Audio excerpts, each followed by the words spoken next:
several different approaches to improvising over 2-5-1 sequences, but a great way to get oriented to this is to start by using arpeggios. Let's simply play round our 2-5-1 testbed using the arpeggios of the basic chords in root position, played 8 notes to the bar like this.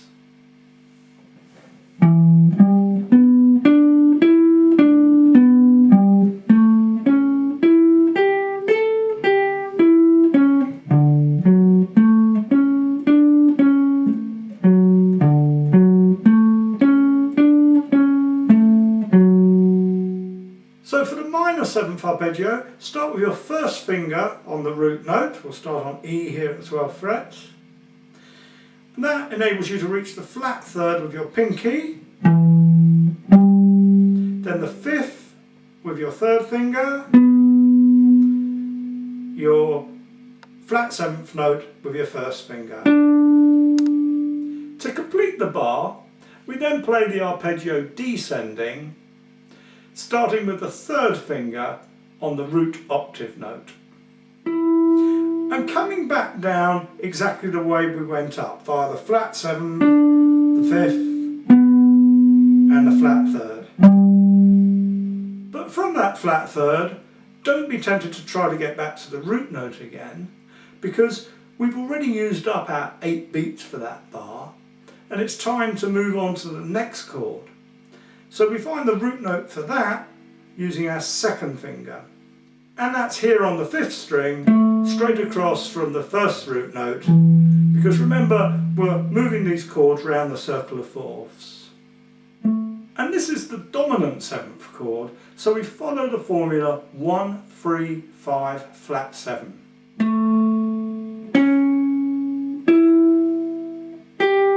And then descending from the root octave in the same manner as we did for the last chord.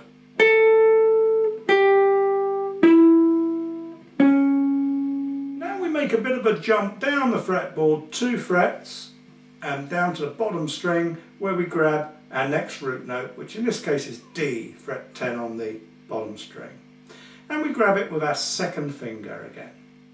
And this enables us to play our major 7th arpeggio, 1, 3, 5, 7, and then descending from the root octave back down to 7, 5, 3, and this time we do go back to our root note because we need to complete 2 bars on this chord.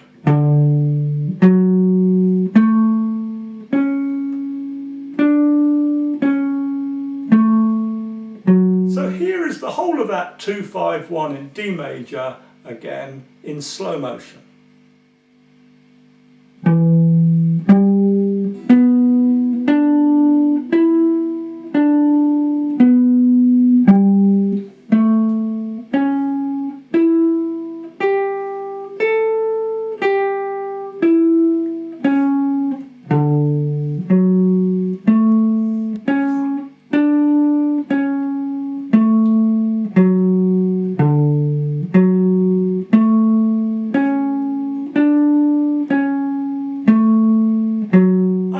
Practicing that a few times just like that until it becomes fairly automatic. But do make absolutely sure that you practice it using exactly the same fingering pattern each time. Now your fingering pattern doesn't have to be the same as my fingering pattern, because your fingers could be a completely different size and shape to mine. But whatever fingering pattern you work out is best for you, stick to it.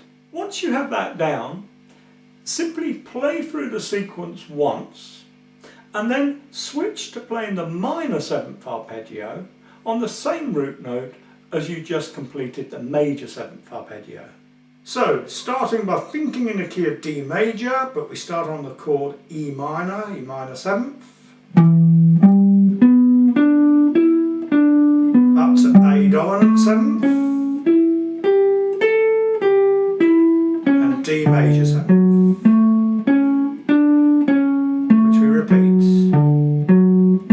Then switch to the 1st finger on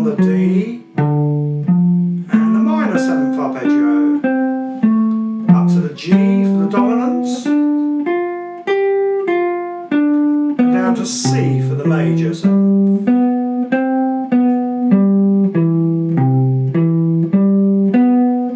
Then switch to your first finger on the C for the minor seventh.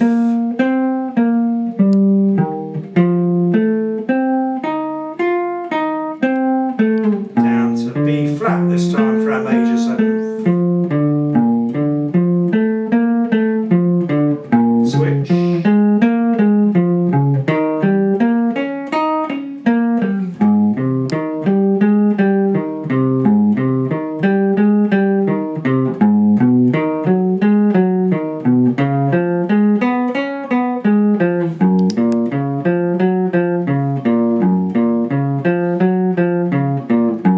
As you get to the bottom here, you have to start thinking about how you're going to get across to the E to start again.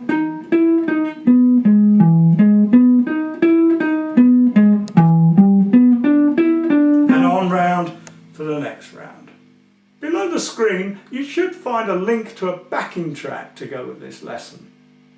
Once you've practiced this a few times on your own, have a go at playing it against the backing track and taking it round the circle of fourths a few times. So I'm going to leave you to practice that for a week, and then in the next soundbite I'll pass on a few tips about how to use that as a basis for improvising.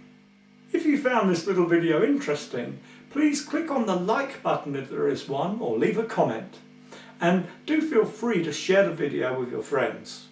And if you'd like to gain full access to all our guitar teaching materials, please visit the Secret Guitar Teacher site and take a free look around at what's available there.